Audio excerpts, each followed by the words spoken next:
Folk puppet festival کے آخری روز لوگوں کی بڑی تعداد نے پیروز کیفے کا رخ کیا۔ رفیع پپیٹری نے شائقین کے لیے پتلی تماشے کے ساتھ ساتھ فائر جگلنگ پیش کر کے شائقین کو خوب محظوظ کیا۔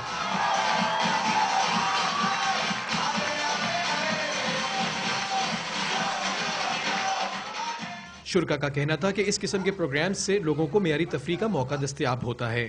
ونڈرفل قسم کا یہ ایونٹ تھا، فرسٹ ٹائم میں نے یہ جس طرح لائیو جو ہے میں نے فرسٹ ٹائم دیکھا اور آئی انجوائیڈ اٹ ویری مچ۔ پپٹ شو اور جو دوسرے جو تھے میجک شوز وغیرہ بہت اچھے لگے۔ فیسٹیول میں پہلے دیکھا میجک شو کافی اچھا تھا، بچوں کے لیے کافی اچھا تھا۔ بچے بہت انجوائے کر رہے ہیں، بہت مزہ آ رہا ہے، بڑوں کو بھی مزہ آ رہا ہے۔ پروگرام کے آرگنائزرز کا کہنا تھا کہ پپٹ فیسٹیول 2012 ایک کامیاب فیسٹیول تھا اور وہ مستقبل میں بھی اس کا سلسلہ جاری رکھیں گے۔ فوک پپٹ فیسٹیول کے آخری روز شائقین نے پرفارمنسز کو دلچسپی سے دیکھا اور سراہا۔ کیمرہ مین عبدالواحد کے ساتھ عاصم بٹ، ڈان نیوز، لاہور۔